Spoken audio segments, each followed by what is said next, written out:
William Ruto amewasuta viongozi wa upinzani na wasema wanawatumia vijana vibaya kwa kuzua vurugu hasa katika mikutano ya kisiasa. Rais akisema kuwa sio vyema kuwatumia vijana vibaya hasa ikizingatiwa kwamba ndio wanapaswa kujenga taifa la Kenya.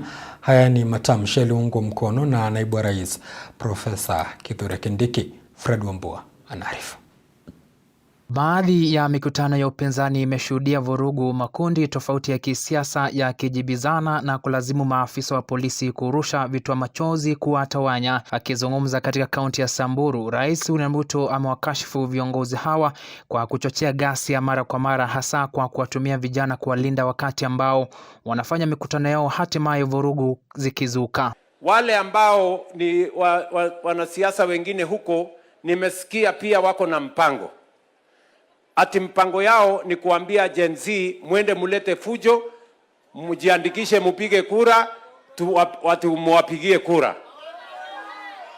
Mimi nataka niulize wewe, mtu ambaye ni bure, unachochea vijana wetu waende wafanye fujo, unawaambia waende wakupigie kura, alafu hawa vijana nini chao? Huna mpango ya kijana yeyote. Wewe uko na mpango yako ni yako kutumia hawa vijana. Kwanza nilisikia mwingine juzi ati anawaambia vijana, nyinyi nikienda mahali mchukue rungu na panga mkuje mniprotect. Yaani sasa wewe unafanya vijana wa Kenya wakuwe watchmen wako. Naibu wa Rais Profesa Kithure Kindiki akiwataka viongozi hao kukomesha tabia ya kuwatumia vijana hawa kueneza maslahi yao ya kisiasa na badala yake kuwatumia kwa njia iliyo sahihi ya kuikuza taifa la Kenya. Ni kuwasihi wale ambao tunashindana nao katika siasa wawache maneno ya kuchochea wananchi na kuchochea vijana ati wachukie nchi yao, waanze kuvuruga wanasiasa ambao hawakubaliani na wale ambao ni wachochezi. We must use our young people to build the country, not to destroy the country. Na mimi nataka niwaulize vijana, mtu asikuje kukuambia ati akupatie shilingi 100, shilingi 200, uende ukarushe mawe na kupiga wapinzani wa huyo mtu wa kisiasa. Wale viongozi wanataka kusaidia vijana, wawatafutie pesa kama hii ya nyota ambayo tumeletewa na serikali ya William Samoei Ruto. Aidha, wameendelea kusuta kiongozi wa Wiper Kalonzo Musyoka kutokana na matamshi yake kwamba ufadhili wa nyota anaotoa rais kwa vijana ni kidogo na wala hauwezi kumudu kuanzisha biashara. Sijui kama tunaelewana bana.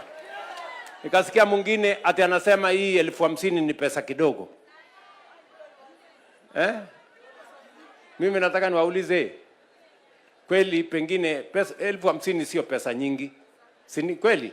Lakini inaweza kufanya biashara ama haiwezi? Inaweza kufanya biashara ama haiwezi? Na niliwakumbusha jana maneno ya Biblia inasema, Zakaria 4:10 inasema, do not despise humble beginnings. Mambo yote yanaweza kuanzia mahali padogo and we can go very far. Tunaelewana jameni? Tuko pamoja? So mimi nataka niwaulize viongozi, jameni, kama hamuna kitu ya kupanga ya hawa vijana, wachaneni na vitisho, wachaneni na uchochezi. Hawa vijana, they want a future. Wanataka kujua ajira itapatikana wapi. Wanataka kujua masomo wataendelea namna gani. Wanataka kujua biashara watafanya namna gani na watapata usaidizi wa aina gani kutoka serikali yao. And that is what we are going to do. Frederick Wambua, Undugu TV.